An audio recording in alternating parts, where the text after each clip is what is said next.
अध्याय 197 बढ़ी हुई प्रतिष्ठा। चरम युद्धकला संप्रदाय के वे युद्धकला साधक तुरंत चरम युद्धकला तेजो में सूर्य घाटी पहुंचे और घाटी में हर चीज पर नजर डालने के बाद वे सभी अचानक भयभीत हो गए। वहां की ईंटों को एक विशेष उपाय द्वारा मजबूत किया गया था, उन्हें तोड़ना बहुत कठिन था। फिर भी अब घाटी खंडहर में थी, खासकर वह गहरी दरार जो पूरी पर्वत घाटी को पार करके दूर पहाड़ को छेदती हुई चली गई थी। इस बात ने उन्हें और भी अधिक आश्चर्यचकित कर दिया। कबीर विल्सन, क्या हुआ? जीत ने गंभीर लहजे में पूछा। उन्होंने कबीर विल्सन का वर्तमान रूप देखा और जान गए कि वह एक बड़े युद्ध से गुजरे होंगे। ऐसे बहुत कम लोग थे जो कबीर विल्सन को इस तरह का दिखा सकते थे। मैंने रमन व्रेन और राहुल व्रेन को मार डाला। विशालकाय धार को कंधे पर रखे कबीर विल्सन ने भूमि पर पड़े उन बचे हुए टुकड़ों को देखा, फिर आगे बोलना जारी रखा, और तुम उसके ऊपर कदम रख रहे हो। जीत ने एक पल के लिए हैरान हुए और उन्होंने अनजाने में नीचे देखा। वे असली शिष्य जो अभी अभी पहुंचे थे, उन्होंने भी अपना सिर नीचे करके देखा। वास्तव में उन्हें भूमि पर बहुत से जले हुए टुकड़े मिले और उनके हृदय में और भी अधिक घबराहट थी। कबीर विल्सन रमन व्रेन को मार सकता है? यह क्या मजाक है? रमन व्रेन तो असली युद्धकला क्षेत्र के 9वें स्तर का युद्धकला साधक था। राहुल व्रेन को मारना तो उचित ही था। कई लोग राहुल व्रेन और कबीर विल्सन के बीच सिर की शर्त के बारे में जानते थे। राहुल व्रेन को मारना सचमुच कुछ नहीं था, हालांकि रमन व्रेन को मारना इतना सरल नहीं था। क्या ये तुम्हारा किया धरा है? अलेक्जेंडर ने खंडहर हो चुकी घाटी को देखते हुए संदेह से पूछा। कबीर विल्सन ने आसमानी ड्रैगन वध दैत्यधार को वापस लिया, अपनी थकी हुई कमर को सीधा किया, फिर बोले, रमन व्रेन ने पहले मेरे विरुद्ध कार्रवाई की। उसने निर्दयता से आरंभ किया और वह स्पष्ट रूप से मेरी जान लेना चाहता था। मुझे पलटकर लड़ना पड़ा। इसके अतिरिक्त उसने बार बार मुझे मारने का प्रयास किया। अब मैंने उसे मार दिया है और तुम भी मुझे दोष नहीं दे सकते। विश्वास करो या न करो, ये पूरी तरह से तुम पर निर्भर करता है। बात समाप्त करने के बाद कबीर विल्सन बड़े कदमों से वहां से चले गए, जबकि जीत और तीनों वहां से नहीं गए। अन्य असली शिष्य और बड़े बुजुर्ग भी नहीं गए। उन्होंने भूमि पर छोड़े गए निशानों का निरीक्षण किया। राहुल व्रेन का शव मिलने के बाद उन्होंने उसे दफना दिया। उसके बाद उन्होंने उन कई शिष्यों को बुलाया जिन्होंने वह युद्ध देखा था और युद्ध के विवरण के बारे में पूछताछ की। आधे घंटे बाद जीत, तीनों और उन बड़े बुजुर्गों को पूरी बात ज्ञात हुई और वे असली शिष्य भी अचंभित थे, क्योंकि रमन व्रेन को सचमुच कबीर विल्सन ने मार डाला था। कबीर विल्सन ने असली युद्धकला क्षेत्र के 9वें स्तर पर मौजूद रमन व्रेन को मार डाला।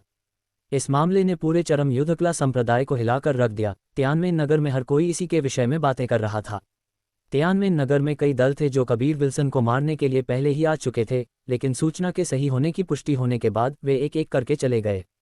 जब 9वें स्तर के असली युद्धकला क्षेत्र के युद्धकला साधक को भी कबीर विल्सन ने मार दिया, तो वे जो अभी तक असली युद्धकला क्षेत्र तक भी नहीं पहुंचे थे, और यहां तक कि जो पहुंचे थे वे भी बस उसमें प्रवेश ही कर पाए थे। क्या वे बस अपनी मृत्यु को ही नहीं बुला रहे थे?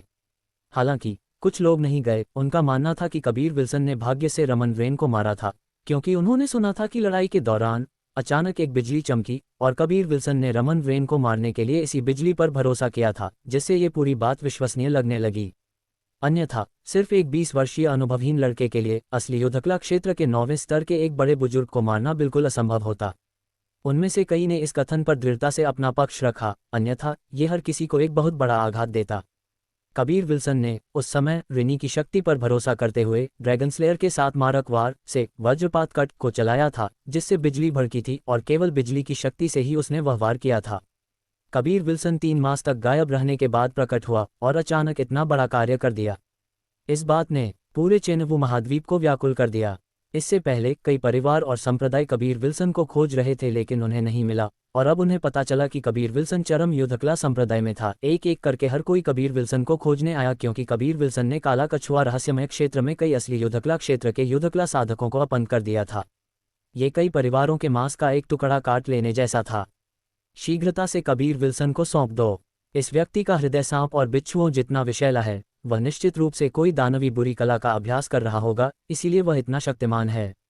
वह धर्मात्मा नहीं है। काला कछुआ रहस्यमय क्षेत्र में उसने मेरे चौहान परिवार के असली युद्धकला क्षेत्र के एक कनिष्ठ को अपंग कर दिया था, जिसे हमने बहुत प्रयास से पाला था। एक अधेड़ आयु के व्यक्ति ने चिल्लाया। इन परिवारों ने अपने कनिष्ठों को पालने के लिए बहुत धन खर्च किया था। उसके बाद उन्होंने उन्हें प्रमुख संप्रदायों में भेजा, उन्हें और शक्तिशाली बनाया, इससे पहले कि उन्हें परिवार में वापस बुला लिया जाता। ये असली युद्धकला क्षेत्र के युद्धकला साधक इन परिवारों के शानदार ढंग से विकसित होने के लिए बहुत महत्वपूर्ण थे। सही है, आपका चरम युद्धकला संप्रदाय चेनवू महाद्वीप का पहला संप्रदाय है। हालांकि आप इस दुष्ट को पनाह दे रहे हैं। शीघ्रता से कबीर विल्सन को बाहर निकालो। जब तक कबीर विल्सन नहीं मरता हम नहीं जाएंगे।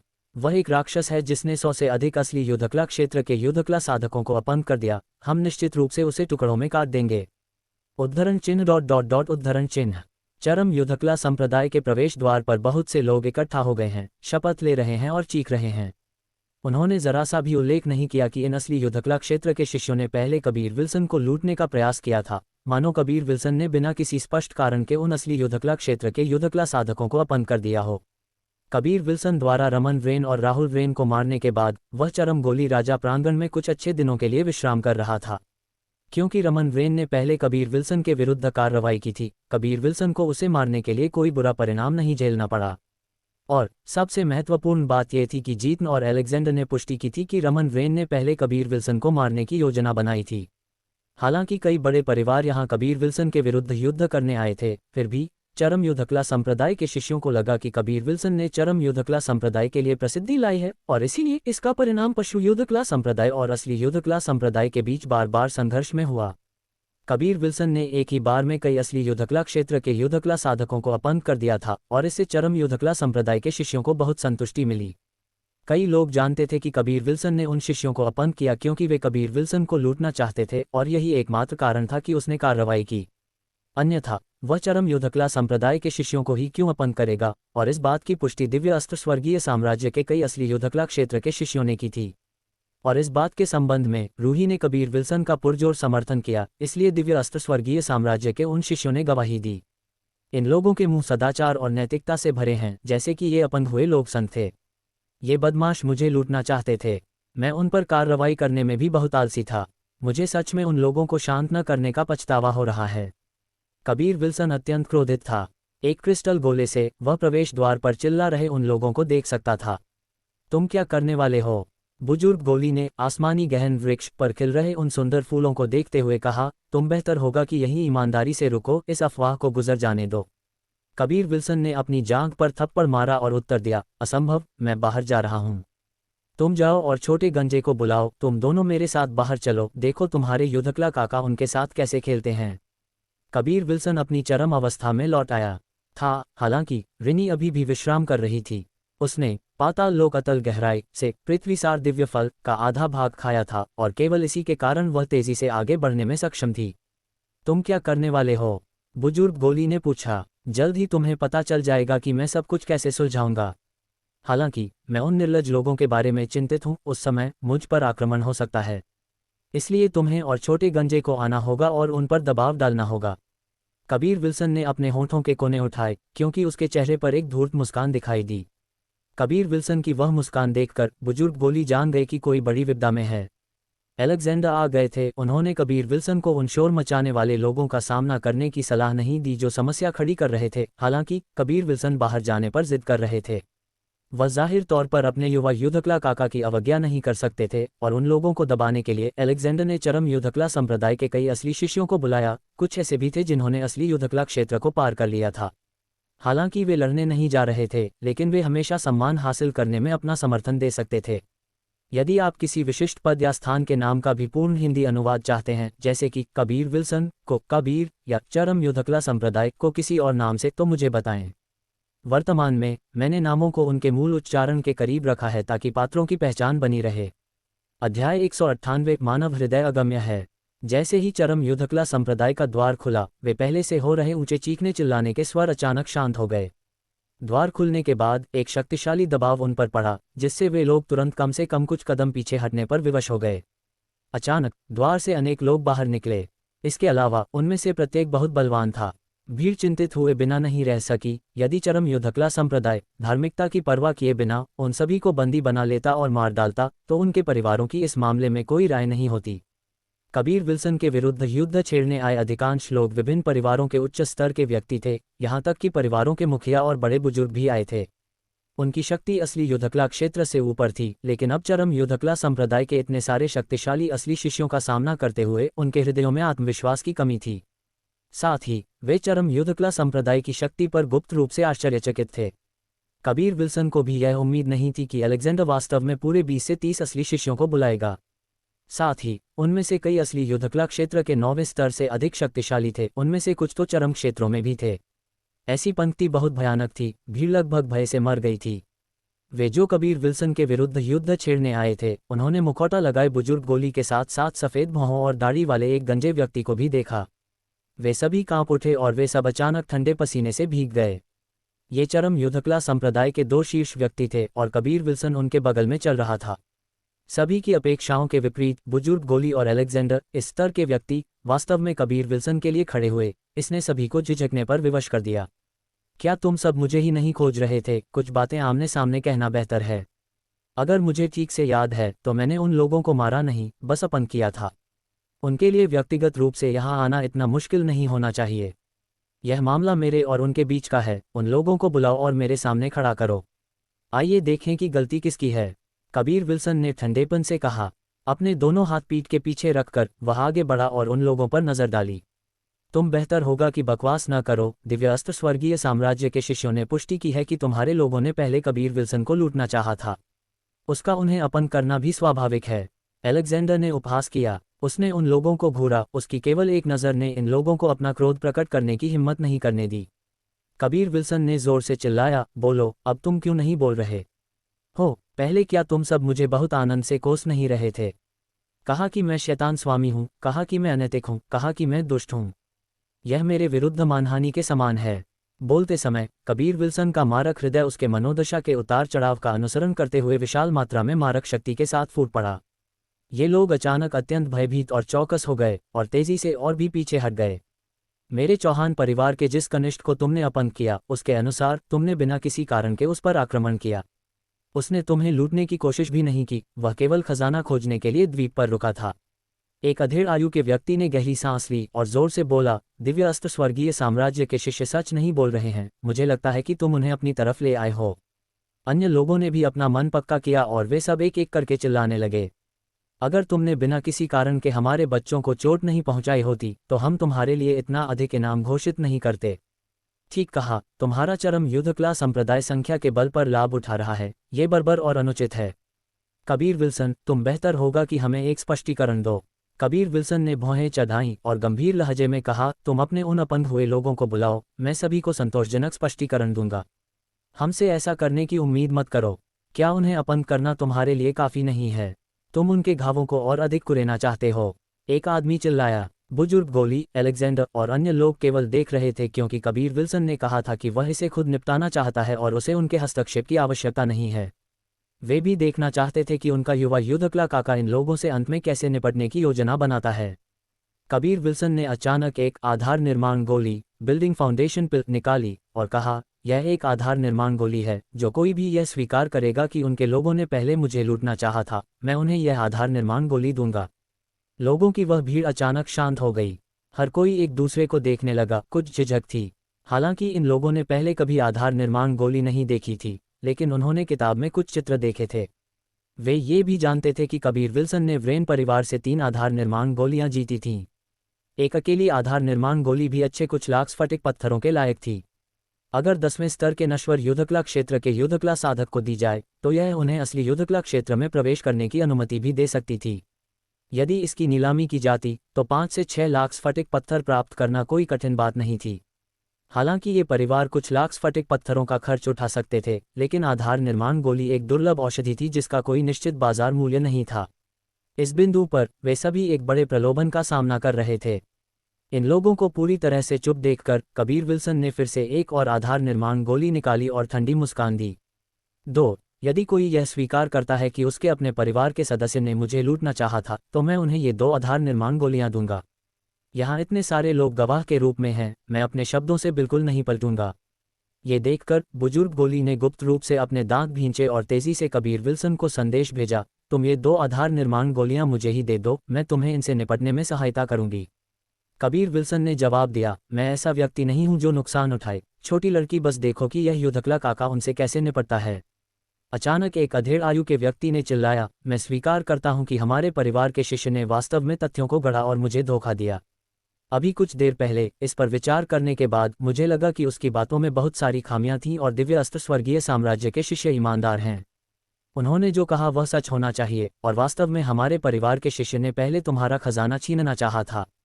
इस आदमी की बातों ने कई लोगों को अपने मन में उसे कोसने पर विवश कर दिया। अभी कुछ देर पहले इसी व्यक्ति ने जोर देकर कहा था कि कबीर विल्सन ने बिना किसी कारण के परिवार के सदस्य को अपहरण किया था। हालांकि अब 2 आधार निर्माण गोलियों के लिए उसने पूरी तरह से अपने परिवार के सदस्य से मुंह मोड़ लिया। उन्हें उम्मीद नहीं थी कि यह आदमी वास्तव में इतना ढीठ होगा। कबीर विल्सन मुस्कुराया, तो तुम इस मामले को आगे नहीं बढ़ाओगे? उस आदमी ने सिर हिलाया, आगे नहीं बढ़ाया जाएगा। वे पहले ही अपंग हो चुके थे, इस मामले को आगे बढ़ाने से भी कोई बेहतर स्थिति नहीं मिलेगी। उसे बस कुछ शब्द कहने थे और उसे 2 आधार निर्माण गोलियां मिल सकती थीं, तो वह ऐसा क्यों न करे? तुम्हारा नाम क्या है? मुझे याद रखना होगा कि कौन सा परिवार बोल रहा है और वे मुझे आगे नहीं पकड़ने वाले हैं। कबीर विल्सन ने पूछा। मैं असली युद्धकला प्रांत के प्रभात हूँ। मैं चौहान परिवार का एक बड़ा बुजुर्ग हूँ और चौहान परिवार को इस मामले पर ध्यान न देने के लिए कह सकता हूँ। उस अधेड़ आयु के व्यक्ति ने तुरंत उत्तर दिया, जबकि उसकी निगाहें कबीर विल्सन के हाथ में रखी उन 2 आधार निर्माण गोलियों पर टिकी थीं। पहले सबसे तीखे शाप देने वाले चौहान परिवार के सदस्य थे। हालांकि अब वे रुख बदलने वाले भी पहले थे। कबीर विल्सन पहले ही जानता था कि ये लोग मुआवजा मांगने के लिए यहाँ आए थे, क्योंकि उसके पास बहुत सारी कीमती चीज़ें थीं। इस तरह के लोग लंबे समय से उन पर नज़र गड़ाए हुए थे। कबीर विल्सन का अपनी निर्दोषता साबित करने के लिए धन पर निर्भर रहना भी एक सामान्य बात थी।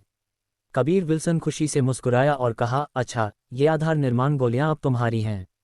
हालांकि तुम्हें यहीं रुकना होगा। जैसे ही कबीर विल्सन द्वारा फेंकी गई 2 आधार निर्माण गोलियां प्रभात के हाथों पर गिरी, उसके हाथ हल्के से कांप उठे। वह इतने लंबे समय तक जीवित रहा था, फिर भी ये पहली बार था जब उसने आधार निर्माण गोलियों को छुआ था, और वह भी एक साथ 2। चरम युद्धकला संप्रदाय के सदस्य भी बहुत आश्चर्यचकित थे। उन्हें उम्मीद नहीं थी कि कबीर विल्सन वास्तव में समस्या को सुलझाने के लिए इस तरह के तरीके का उपयोग करेगा। इससे वे काफ़ी निराश हुए, साथ ही उन्हें अपने हृदय में दर्द भी महसूस हुआ। 2 आधार निर्माण गोलियां इस युवक के लिए इतनी सस्ती थीं। कबीर विल्सन, चौहान परिवार है और हमारा लो परिवार अलग है। एक अधेड़ आयु के व्यक्ति ने अचानक चिल्लाया। वह बहुत ईर्ष्यालु था, उसे उम्मीद नहीं थी कि यह प्रभात बोलने में वास्तव में इतना तेज होगा। इससे भी अधिक कि वह इतना ढीठ होगा। साथ ही उसे 2 आधार निर्माण गोलियां भी मिल गईं। एक एक करके वे लोग चिल्लाने लगे। कबीर विल्सन हल्का मुस्कुराया और 4 आधार निर्माण गोलियां निकालीं। जिस क्षण ये 4 आधार निर्माण गोलियां प्रकट हुईं, हर कोई लगातार यह स्वीकार करने के लिए भागा कि उनके परिवार का शिष्य पहले गलत था और कबीर विल्सन को लूटना चाहता था। अच्छे 50 से 60 लोग आए थे। बेशक कबीर विल्सन उन सभी को आधार निर्माण गोलियां नहीं देगा। इसके बजाय कबीर विल्सन बस मुस्कुराया और कहा, मेरी निर्दोषता साबित करने के लिए आप सभी का धन्यवाद। अपनी बात समाप्त करने के बाद उसने वे आधार निर्माण गोलियां वापस ले लीं। वे लोग स्तब्ध रह गए। इस समय उन्हें याद आया कि कबीर विल्सन ने पहले की तरह ये व्यक्त नहीं किया था कि वह उन्हें ये 4 आधार निर्माण गोलियां देगा। इसके अलावा, क्योंकि वे चिंतित थे कि अन्य लोग उनसे आगे निकल सकते हैं, वे सभी जल्दी से अपने ही कनिष्ठों की गलती स्वीकार करने लगे। कबीर विल्सन ने दांत दिखाते हुए कहा, निश्चिंत रहो, मैं तुम्हें खाली हाथ नहीं जाने दूंगा। मैं वे 4 आधार निर्माण गोलियां प्रभात के सिर के लिए इनाम में दूंगा। जब तक कोई उसे मारता है, मैं उन्हें ये 4 आधार निर्माण गोलियां दूंगा। क्या कबीर विल्सन की यह चाल आपको अप्रत्याशित लगी? अध्याय 199, लालच का प्रलोभन, इंड्यूसमेंट्स। 4 आधार निर्माण गोलियां, बिल्डिंग फाउंडेशन पिल्स, ये केवल 20 से 30 लाख स्फटिक पत्थरों, क्रिस्टल स्टोन्स के लायक थी और वास्तव में एक असली युद्धकला क्षेत्र के युद्धकला साधक के लिए एक पुरस्कार के रूप में दी गई थी। ये बहुत उदार था, यहाँ तक कि उन प्रमुख संप्रदायों के पुरस्कार भी इतने नहीं होते थे। जब प्रभात ने यह सुना तो उसका रंग अचानक बदल गया। उसने तुरंत अपनी रक्षात्मक मुद्रा ऊंची कर ली। अपने हृदय में वह कबीर विल्सन को कोस रहा था।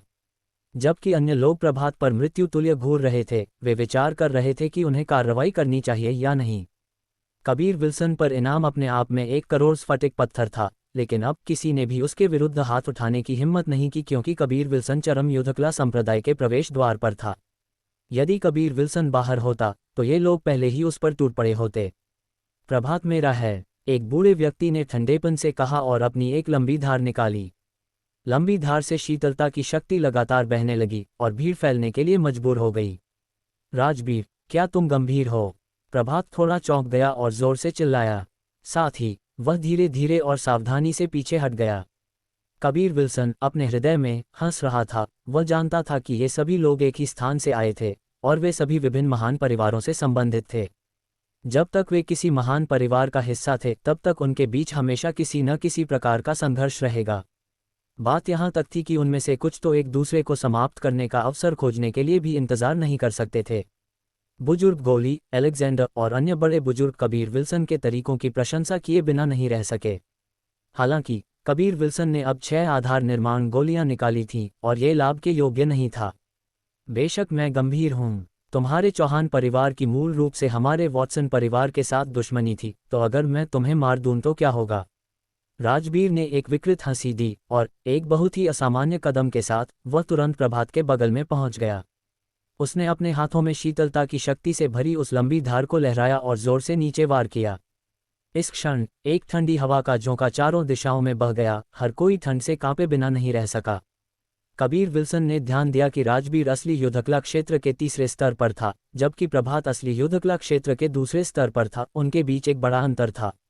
इसमें कोई आश्चर्य नहीं कि प्रभात के चेहरे पर भय था। बस कुछ ही क्षणों में प्रभात पर धार के 3 वार हुए। हालांकि उसके घावों में रक्त नहीं था, वे बर्फ में जम गए थे, और सौभाग्य से ये सब चरम युद्धकला संप्रदाय के प्रवेश द्वार के सामने हुआ, जहां काफी जगह थी जिससे उसे अपनी क्षमताओं को चलाने की अनुमति मिली। सामान्य परिस्थितियों में दूसरे स्तर और तीसरे स्तर के असली युद्धकला क्षेत्र के युद्धकला साधकों के बीच हमेशा एक बड़ा अंतर होता है। तीसरे स्तर के सामने दूसरे स्तर का सामना करने वाला पूरी तरह से दबा दिया जाएगा और पलटवार करने के लिए कुछ भी नहीं कर पाएगा। युद्ध के दौरान प्रभात चकमा देने के अलावा कुछ नहीं कर सका और भागना भी एक विकल्प नहीं था। बेशक अगर वह कबीर विल्सन होता, जो एक सामान्य तीसरे स्तर के असली युद्धकला क्षेत्र के युद्धकला साधक का सामना कर रहा होता, तो दृश्य पूरी तरह से उलट जाता। यदि कबीर विल्सन आसमानी ड्रैगन वध दैत्य धार और काला कछुआ अदमंत कवच का उपयोग करता, तो लगभग सभी साधारण तीसरे स्तर के असली युद्धकला क्षेत्र के युद्धकला साधक अपने विनाश की प्रतीक्षा करने के अलावा कुछ नहीं कर पाते। राजबीर, मैं प्रभात भले ही मर जाऊं, तुम्हें आसानी से नहीं रहने दूंगा। प्रभात ने क्रूरता से चिल्लाया। लंबी धार से निकली क्षणभंगुर शक्ति की परवाह किए बिना उसने फिर भी वार किया, और जैसे ही लंबी धार का वार आया, उसने अपनी पूरी शक्ति के साथ राजबीर के पेट पर एक मुक्का मारा। एक शक्ति तरंग फूट पड़ी जो झटके से जमीन को हिला दिया। इस बीच प्रभात की छाती भी कट गई थी। राजबीर ने उम्मीद नहीं की थी कि प्रभात वास्तव में मरने से पहले अपनी सारी शक्ति समाप्त कर देगा और उसे बेरहमी से मुक्का मारेगा। वह कुछ कदम पीछे हट गया, जबकि उसके मुंह के कोनों से रक्त बह निकला। धार से निकली शीतलता की शक्ति ने प्रभात के शरीर को छेदने के बाद उसके शरीर में सब कुछ शीतलता की शक्ति से जम गया था। वह पहले ही जमकर मर चुका था। राजबीर ने प्रभात से अपनी छुरी निकाली और 2 आधार निर्माण गोलियां वापस ले लीं। उसके बाद उसने अपने पेट को ढका और ठंडी मुस्कान दी। हालांकि उसे कुछ गंभीर चोट लगी, फिर भी उसने बड़ा लाभ कमाया। कबीर विल्सन से 4 आधार निर्माण गोलियों के अतिरिक्त उसके पास कुल मिलाकर 6 आधार निर्माण गोलियां थीं, इसलिए उसने महसूस किया कि प्रभात को मारना पूरी तरह से इसके लायक था। इस भयानक दृश्य को देखकर हालांकि कई लोग एक असली युद्धकला क्षेत्र के युद्धकला साधक की मृत्यु के कारण अपने हृदय में विलाप कर रहे थे, कई लोग वास्तव में अधिक ईर्ष्यालु थे। राजबीर ने 6 आधार निर्माण गोलियां प्राप्त की थीं, और यदि इसका सावधानी से उपयोग किया जाता तो 3 असली युद्धकला क्षेत्र के युद्धकला साधकों का भी पोषण किया जा सकता था। वे सभी खुद से नफरत करते थे कि वे राजबीर से कमजोर थे, अन्यथा उन्होंने पहले ही कार्रवाई कर दी होती। ये सभी लोग पहले कबीर विल्सन के विरुद्ध युद्ध छेड़ने के लिए एकजुट हुए थे, हालांकि अब वे आधार निर्माण गोलियों के लिए आपस में लड़ रहे थे। वे बेरहमी से एक दूसरे को मार रहे थे, और यह स्पष्ट था कि इन लोगों की नज़रों में उनके परिवार का हित अधिक महत्वपूर्ण था। राजबीर कबीर विल्सन के सामने आया और बोला, मैंने प्रभात को मार डाला, मेरा इनाम। कबीर विल्सन ने 4 आधार निर्माण गोलियां निकालीं, और एक पल के लिए विचार करने के बाद उसने कहा, इससे पहले कि मैं तुम्हें दूं, मैं तुमसे एक प्रश्न पूछना चाहता हूं, और तुम्हें मुझे ईमानदारी से जवाब देना होगा, अन्यथा मैं तुम्हें यह नहीं दूंगा।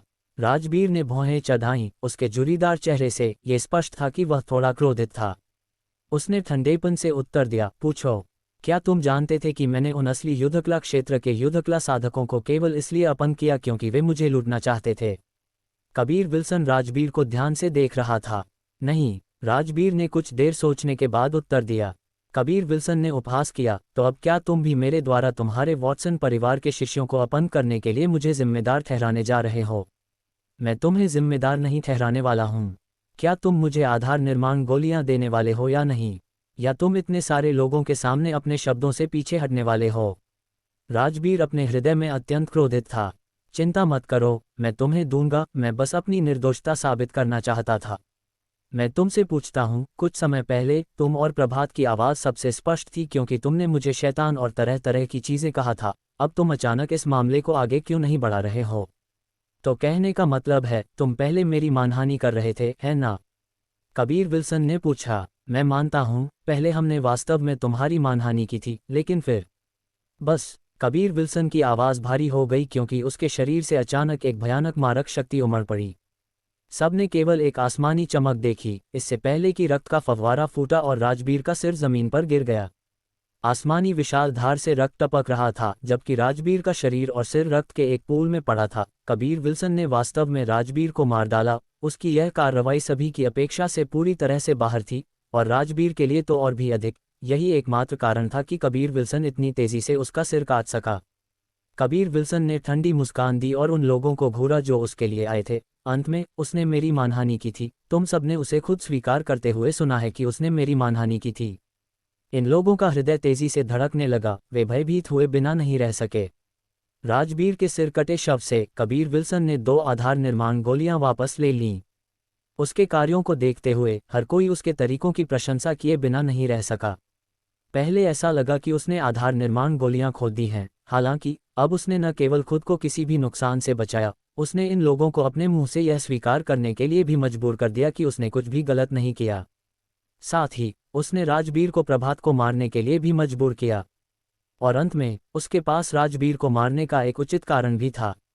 पहले जब मैंने 4 आधार निर्माण गोलियां निकाली थीं, तो तुमने खुद कहा था कि तुम्हारे परिवार के कनिष्ठों की पहले गलती थी।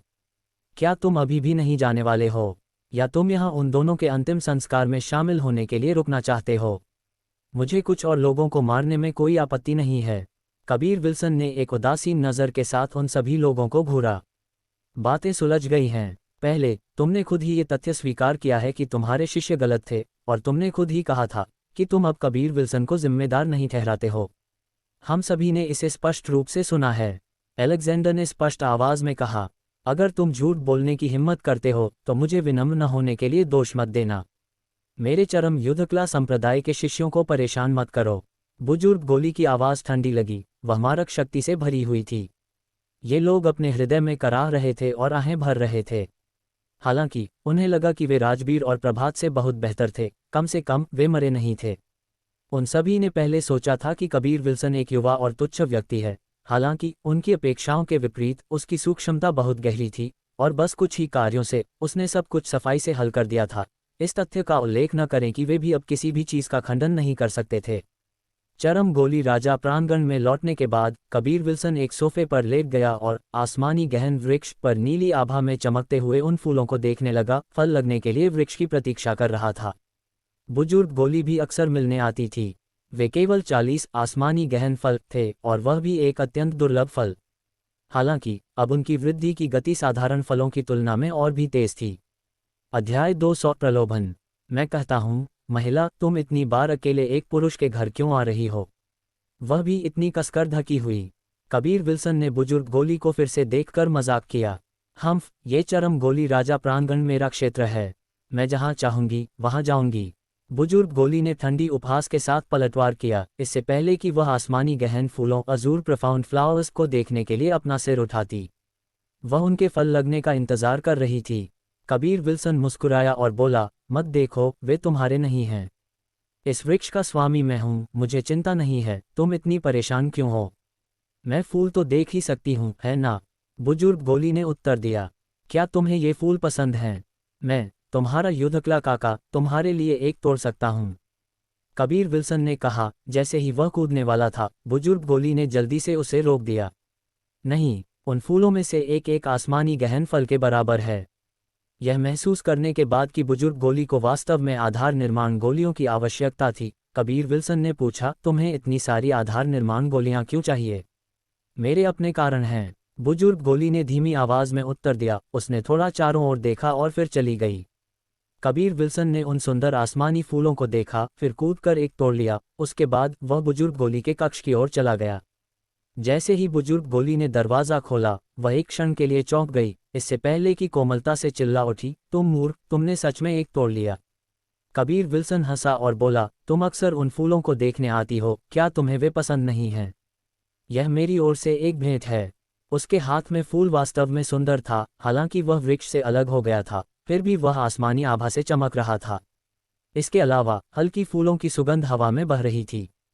तुम सच में एक मूर्ख हो। बुजुर्ग गोली अत्यंत क्रोधित थी। हालांकि वह नहीं जानती थी कि क्यों, लेकिन उसे अपने हृदय में मिठास और गर्माहट महसूस हो रही थी। अगर तुम्हें यह नहीं चाहिए तो मैं इसे रोहिणी को दे सकता हूँ। कबीर विल्सन ने अपने होंठ सिकोड़े। जैसे ही वह जाने लगा, बुजुर्ग गोली ने उसे पकड़ लिया। किसने कहा कि मुझे यह नहीं चाहिए? बुजुर्ग गोली ने उस फूल को छीन लिया और सूंघने से पहले उसे हल्के से सहलाया। हालांकि वह अपने हृदय में परेशान थी, वह बहुत खुश भी थी। वह खुद से काफी प्रसन्न थी। आखिरकार ये पहली बार था जब किसी ने उसे एक फूल भेंट किया था, और वह भी इतना कीमती फूल। तो फिर अपना नकाब उतारो। कबीर विल्सन खुद को फिर से यह पूछने से नहीं रोक सका, वह वास्तव में इस रहस्यमय महिला का रूप देखना चाहता था। बुजुर्ग गोली ने कोमलता से उपहास किया, इससे पहले कि उसके मुंह पर दरवाज़ा बंद कर दिया।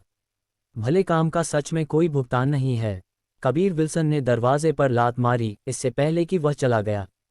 ये सब देखकर सिमी ने कुछ हद तक ईर्ष्या से कहा, अच्छे भाई बहन ने तुम्हारे गालों को चूमा है, लेकिन मुझे तुमसे कभी कोई फूल नहीं मिला।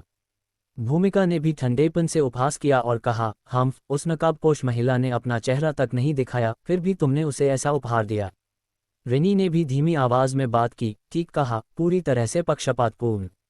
मैंने तुम्हारी कितनी बार मदद की है और तुमने मुझे कोई फूल नहीं दिया है। एक महिला की ईर्ष्या बहुत मजबूत होती है। कबीर विल्सन को अब अंत में यह बात समझ में आई। यहाँ तक कि भूमिका, ये ठंडी सुंदरता भी ऐसी ही थी।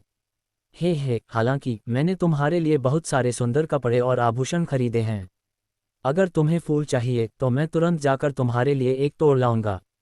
कबीर विल्सन ने हंसते हुए उत्तर दिया। बेशक सिमी और अन्य लोग बस यूं ही कह रहे थे, और कबीर विल्सन का उत्तर सुनकर उन्होंने जल्दी से उसे रोक दिया। वह फूल आसमानी गहन फलों का आधार था, एक तोड़ना एक आसमानी गहन फल बर्बाद करने के बराबर था। हालांकि कबीर विल्सन ने फिर भी कुछ अन्य सुंदर फूल तोड़े और इन तीनों सुंदरियों को दिए। वह जानता था कि महिलाएं अक्सर सही तौर पर कहती हैं कि उन्हें कुछ नहीं चाहिए, हालांकि उनके हृदय में वे उसे बहुत चाहती हैं। जब भी वह उनके लिए कपड़े खरीदता था तो वे हमेशा कहती थीं कि यह काफ़ी है, हमारे पास पहले से ही बहुत हैं। हालांकि जब भी उन्हें नए कपड़े मिलते थे, उनकी खुशी पूरी तरह से स्पष्ट होती थी। नया चरम युद्धकला संप्रदाय। कबीर विल्सन नए नियमों को देखने के लिए सूचना पट्टों वाले चौक पर गया। चरम युद्धकला संप्रदाय के 3000 युद्धकला प्रांगणों को पूरी तरह से सुधारा गया और उन्हें 50 विशाल युद्धकला प्रांगणों में बदल दिया गया। इस बिंदु पर किसी को भी बाहर जाने की अनुमति नहीं थी, जबकि हर कोई केवल अपने संबंधित युद्धकला प्रांगणों में ही रह सकता था। चरम गोली प्रांगण के शिष्य और विशेष परिस्थितियों वाले कुछ अन्य व्यक्ति अपवाद थे। ये शिष्यों के बीच बातचीत और संबंधों को मजबूत करने के उद्देश्य से किया गया था। अब कुल मिलाकर केवल 15 आंतरिक युद्धकला प्रांगण थे। इन 15 युद्धकला प्रांगणों की समग्र शक्ति अपेक्षाकृत समान कही जा सकती थी। हालांकि इन 15 युद्धकला प्रांगणों के शिष्य अभी भी कुछ हद तक बेचैन महसूस कर रहे थे। चरम युद्धकला संप्रदाय के भीतर प्रतिस्पर्धा को बढ़ावा देने के लिए विभिन्न नई चीजें शुरू की गईं। ये सभी शिष्यों को अपनी खेती अभ्यास को बेहतर बनाने के लिए प्रयास करने के लिए प्रेरित कर सकती थीं। उदाहरण के लिए युद्धकला प्रांगण, हालांकि उनकी कोई पदवी नहीं थी, लेकिन उनके संख्या पट्टों के रंग के अनुसार उन्हें सुनहरे युद्धकला प्रांगण, चांदी के युद्धकला प्रांगण और कांस्य युद्धकला प्रांगणों में विभाजित किया गया था। सुनहरे युद्धकला प्रांगण स्पष्ट रूप से सर्वश्रेष्ठ थे। इन युद्धकला प्रांगणों के शिष्य बहुत मेहनती थे और यह उनके द्वारा पूरे किए गए अभियानों की संख्या, विभिन्न प्रतियोगिताओं से प्राप्त कई पुरस्कारों और इसी तरह से स्पष्ट था। चांदी के युद्धकला प्रांगण और कांस्य युद्धकला प्रांगण हालांकि थोड़े कमजोर थे। अरे बाप रे! सुनहरा संख्या पट प्राप्त करने के लिए संबंधित युद्धकला प्रांगणों के शिष्यों को 1000 स्तर -10 के अभियान पूरे करने होंगे। यदि शिष्य सुनहरे युद्धकला प्रांगणों के शिष्य बनना चाहते हैं तो उन्हें 100 स्तर -10 के अभियान पूरे करने होंगे। यह क्या है? प्रेम बजाज ने सूचना पट पर नई सामग्री देखकर दहाड़ लगाए। अभियानों को स्तर 1 से 10 में विभाजित किया गया था, जिसमें स्तर 10 सबसे कठिन था। सुनहरे शिष्य बनने से पहले हमें 10,000 स्तर 1 के अभियान पूरे करने होंगे। इतने सारे अभियान कैसे हो सकते हैं जिन्हें पूरा करना हो? उन संख्याओं को देखकर अमृत गुप्ता पूरी तरह से भ्रमित था। वह कोई भी अभियान करने से डरता था। उसकी राय में यह एक अनुपयोगी कार्य था। कबीर विल्सन मुस्कुराया और बोला, चरम युद्धकला संप्रदाय में स्फटिक पत्थरों की कमी लग रही है। पूरे चेनवू महाद्वीप में कुछ ही चीजें संप्रदाय के शिष्यों को काम करने के लिए प्रेरित कर सकती हैं। मुझसे इतने सारे अभियान करने की उम्मीद मत करो, मैं बस हर साल एक बार पूरा करूंगा, बस इतना ही। अमृत गुप्ता वास्तव में बहुत आलसी था। उसे हजारों या यहाँ तक कि सैकड़ों बार कुछ करने के लिए कहना तो बस उसकी जान मांगना था। हर साल सुनहरे शिष्यों को 500 असली मौलिक गोलियां, ट्रू एलिमेंटल पिल्स और लाभ के रूप में 1 लाख स्फटिक पत्थर मिलेंगे। सुनहरे युद्धकला प्रांगण के शिष्यों को, जो दूसरों की तुलना में अधिक कार्य पूरे करते हैं, बहुत उदार लाभ भी मिलेंगे। ये देखकर प्रेम बजाज खुद को आश्चर्यचकित होने से नहीं रोक सका। अरे यार, इस पिता को सुनहरे शिष्य होने की कुछ प्रतिष्ठा तो हासिल करनी ही होगी। ये देखने के बाद अमृत गुप्ता की आंखें लगभग बाहर निकल आईं। सुनहरे शिष्यों को मिलने वाले लाभ भयानक रूप से अच्छे थे।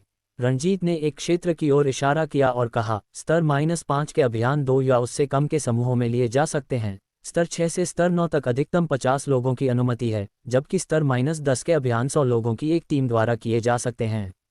हमारी वर्तमान शक्ति को ध्यान में रखते हुए हम अधिकतम स्तर 5 के अभियान कर सकते हैं। अगर 2 लोग जाते हैं तो ये भी बहुत कुशल होगा। 100 लोग एक स्तर 10 का अभियान पूरा करते हैं, इसे हर किसी के एक बार पूरा करने के रूप में माना जाता था, जो कि काफ़ी अच्छा था। उन्होंने अचानक कबीर विल्सन को देखा। अगर वे कबीर विल्सन के साथ होते तो ये बहुत आसान होता। मुझे मत देखो, अगर मैं तुम्हारे साथ रहा तो तुम केवल मुझ पर और अधिक निर्भर हो जाओगे, और ये तुम्हारे भविष्य के विकास के लिए अच्छा नहीं है। कबीर विल्सन ने उपहास करते हुए कहा, मैं रोहिणी के साथ जाऊंगा, मेरे साथ जाने की उम्मीद मत करना। यारियों से पहले नारियां, दफा हो। रणजीत और तीनों ने एक साथ शाप दिया। ये गोलियां कबीर विल्सन की आंखों में बिल्कुल नहीं आती थीं। वह जाता है या नहीं, इससे उसे कोई फर्क नहीं पड़ता था। वह कभी कभी कई गोलियों को परिष्कृत करने का अभियान प्राप्त कर सकता था। इस वजह से ये कहना मुश्किल होगा कि वह किस वर्ष या महीने में सुनहरे शिष्य का खिताब प्राप्त कर पाएगा। यहाँ देखो, एक अखाड़ा पदवी भी है। लगातार 10 जीत और तुम कांस्य योद्धा का खिताब प्राप्त कर सकते हो। लगातार 30 जीत और तुम चांदी के योद्धा बन सकते हो। लगातार 50 जीत और सुनहरा योद्धा का खिताब है। सुनहरे योद्धाओं को अधिष्ठाता दीन से व्यक्तिगत रूप से दिव्य युद्धकला कौशल सीखने का अवसर मिलता है। प्रेम बजाज चिल्लाया, लगातार 50 जीत इतनी आसान नहीं है। इसके अलावा युद्ध की व्यवस्था एक लॉटरी द्वारा की जाती है। अगर किसी का सामना कबीर विल्सन या किसी अन्य प्रकार के सन की व्यक्ति से होता है तो क्या वे पूरी तरह से खत्म नहीं हो जाएंगे? अमृत गुप्ता ने सिर हिलाया। हालांकि सुनहरे योद्धा के लाभ काफ़ी अच्छे थे, इसे प्राप्त करना इतना आसान नहीं था। रणजीत चिल्लाया, यहाँ देखो, ये राजा युद्धकला प्रांगण, किंग मार्शल कोर्टयार्ड, केवल उत्कृष्ट शिष्यों के लिए एक विशेष स्थान है। साथ ही किसी भी कांस्य शिष्य के लिए जिनके पास चांदी के योद्धा का खिताब या उससे अधिक हो। इस राजा युद्धकला प्रांगण का मुख्य अधिष्ठाता है। रोचक। कबीर विल्सन ने अपनी थोड़ी रगड़ी। नियमों के इस अद्यतन ने अचानक उसे परेशानी खड़ी करने के लिए उत्सुक कर दिया। उसने चरम युद्धकला संप्रदाय के इन नए नियमों की गुप्त रूप से प्रशंसा की। लोगों को लड़ने के लिए प्रेरित करना वास्तव में बहुत कठिन था, लेकिन नियमों के इस नए सेट ने वास्तव में इसे पूरा कर दिया था। तिरछी आंख वाले ड्रैगन, चलो एक टीम बनाते हैं। अमृत गुप्ता ने रणजीत के कंधे पर हाथ रखा। तुमने पहले ही बूढ़े गुप्ता का भाग्य देखा है। प्रेम बजाज कराह उठा, मैं मुश्किल में हूँ, मुझे अपनी पत्नी के साथ समूह बनाना होगा। कबीर विल्सन हंसा, ठीक है, तुम्हारी शादी को इतना समय हो गया, लेकिन हम में से किसी ने भी तुम्हारी पत्नी को पहले नहीं देखा। न देखना ही बेहतर है। प्रेम बजाज ने एक आह भरी। युद्धकला प्रांगणों को पहले ही सुधारा जा चुका था। कबीर विल्सन, प्रेम बजाज और अन्य लोगों के साथ नए युद्धकला प्रांगण में प्रवेश किया और उनके लिए व्यवस्थित स्थान पर पहुंचे। ये बहुत छोटा था, सटीक रूप से कहें तो ये कुछ लोगों के रहने के लिए एक छोटा घर था। अधिकांश क्षेत्र का उपयोग कई अखाड़े और अभ्यास के लिए कुछ स्थान बनाने के लिए किया गया था। जिस बात ने कबीर विल्सन को भ्रमित किया वह ये थी कि यहाँ वास्तव में 2 बहुत सुंदर लड़कियां थीं। एक अमृता गुप्ता, अमृत गुप्ता की बहन थी, जबकि दूसरी श्रेया बजाज, प्रेम बजाज की बहन थी। नए नियमों और अप्रत्याशित मुलाकातों के साथ लगता है कि कबीर विल्सन का समय अब और भी रोमांचक होने वाला है। क्या आप जानना चाहेंगे कि कबीर विल्सन अपने दोस्तों के साथ राजा युद्धकला प्रांगण के लिए कैसे प्रयास करेंगे?